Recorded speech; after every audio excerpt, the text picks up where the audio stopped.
Hello बच्चों। चलिए शुरू करते हैं नया चैप्टर रेस्पिरेशन इन ऑर्गेनिजम्स। यह तो हमने कई बार देखा है कि जब हम दौड़ते हैं तो हमारी सांसें तेज चलने लगती हैं और जब हम आराम करते हैं तो सांसें धीरे चलती हैं। पर सांसें कभी रुकती नहीं, यहाँ तक कि सोते हुए भी हमारी सांसें चलती रहती हैं।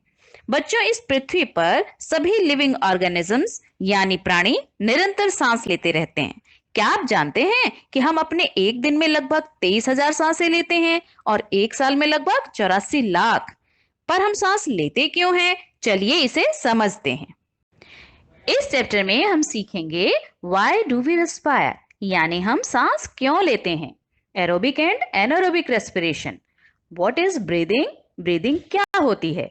हाउ डू वी ब्रीथ, हम सांस कैसे लेते हैं। ब्रीदिंग रेट क्या होता है एंड अदर एनिमल्स में रेस्पिरेशन कैसे होता है। जैसा हमने चैप्टर 2 में पढ़ा, all living organisms are made up of small units called cells, यानी सभी प्राणी छोटी छोटी इकाइयों से बने होते हैं जिन्हें हम सेल यानी कोशिका कहते हैं।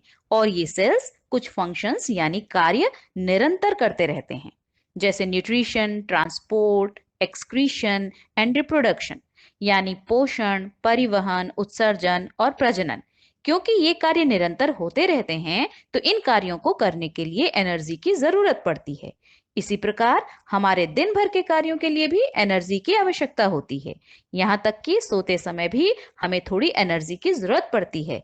पर यह एनर्जी आती कहाँ से है? बच्चों, जो हम खाना खाते हैं उसमें ये एनर्जी स्टोर रहती है, पर इस एनर्जी को हम सीधे यूज नहीं कर सकते। स्टोर्ड एनर्जी को पहले खाने से रिलीज करना पड़ता है। रिलीज मतलब निकालना, और ये एनर्जी रिलीज होती है रेस्पिरेशन से। यही कारण है कि हम हमेशा सांस लेते रहते हैं, यहाँ तक कि सोते हुए भी। जब हम ब्रीथ करते हैं यानी सांस लेते हैं तो हम एयर को इनहेल करते हैं यानी हवा को अंदर लेते हैं। हवा में मौजूद ऑक्सीजन हमारी बॉडी के हर सेल में पहुंच जाती है। जब ऑक्सीजन सेल तक पहुंचती है तो वह सेल में स्टोर खाने को तोड़ती है, जिससे एनर्जी रिलीज होती है और कार्बन डाइऑक्साइड निकलती है। यही कार्बन डाइऑक्साइड हम सांस छोड़ने में निकालते हैं। दरअसल डाइजेशन प्रोसेस में खाना ग्लूकोज की फॉर्म में हमारी बॉडी के सेल्स में स्टोर हो जाता है, और रेस्पिरेशन प्रोसेस में ऑक्सीजन से मिलने के बाद ये ग्लूकोज कार्बन डाइऑक्साइड और पानी में टूटकर एनर्जी रिलीज करता है, और यही एनर्जी हमारे रोज के कामों में यूज होती है। The process of breakdown of food to release energy inside a cell is called cellular respiration. Cell के अंदर फूड का टूटना और एनर्जी के रिलीज होने के प्रोसेस को बोलते हैं सेलुलर रेस्पिरेशन। सेल में जब ऑक्सीजन के यूज से ग्लूकोज टूटता है और एनर्जी रिलीज होती है तो इसे बोलते हैं एरोबिक रेस्पिरेशन। कुछ ऑर्गेनिजम्स ऐसे भी हैं जो बिना ऑक्सीजन के भी ग्लूकोज से एनर्जी रिलीज कर सकते हैं, जैसे यीस्ट। ईस्ट एक सिंगल सेल ऑर्गेनिज्म है, यानी एक कोशिकीय जीव है जो बिना हवा के रेस्पिरेशन करता है। यहाँ बिना ऑक्सीजन के ग्लूकोज से एनर्जी रिलीज होती है और अल्कोहल और कार्बन डाइऑक्साइड निकलती है। ऐसे रेस्पिरेशन जिसमें ऑक्सीजन का यूज नहीं होता उसे बोलते हैं एनएरोबिक रेस्पिरेशन। ईस्ट का यूज हम लोग घरों में ब्रेड या केक बनाने में करते हैं, जहां कार्बन डाइऑक्साइड गैस निकलने की वजह से ब्रेड और केक फूल जाते हैं। ईस्ट का इस्तेमाल वाइन और बियर यानी शराब बनाने में भी किया जाता है। बच्चों, एनिमल्स में भी कभी कभी एनएरोबिक रेस्पिरेशन होता है, पर यहाँ अल्कोहल की जगह लैक्टिक एसिड निकलता है, यानी ग्लूकोज के टूटने पर कार्बन डाइऑक्साइड निकलती है, लैक्टिक एसिड बनता है और एनर्जी रिलीज होती है। कभी कभी जब हम बहुत देर तक दौड़ते हैं या बहुत ज्यादा देर तक हैवी एक्सरसाइज करते हैं तो मसल्स को ज्यादा एनर्जी की आवश्यकता होती है। ज्यादा एनर्जी के लिए ज्यादा ऑक्सीजन की जरूरत होती है, पर ऑक्सीजन न पहुंचने के कारण एनएरोबिक रेस्पिरेशन से एनर्जी रिलीज होती है। आपने कभी ज्यादा एक्सरसाइज या काम के बाद मसल्स में अकड़न की वजह से दर्द महसूस किया होगा, जिसे मसल्स क्रैम्प भी बोलते हैं। ऐसा इसलिए होता है क्योंकि एनारोबिक रेस्पिरेशन से एनर्जी रिलीज होने पर ग्लूकोज पूरी तरह से नहीं टूटता, जिसकी वजह से लैक्टिक एसिड रिलीज होता है, और लैक्टिक एसिड की वजह से मसल्स क्रैम्प होती है। यदि आप मसल क्रैम्प वाली जगह पर गर्म पानी से सिकाई करें या मसाज करें तो ब्लड सर्कुलेशन इंप्रूव होता है, जिससे ऑक्सीजन ज्यादा पहुंचती है और लैक्टिक एसिड का CO2 और वाटर में कंप्लीट ब्रेकडाउन हो जाता है। यानी लैक्टिक एसिड कार्बन डाइऑक्साइड और वाटर में पूरी तरह टूट जाती है और हमें दर्द से आराम महसूस होता है।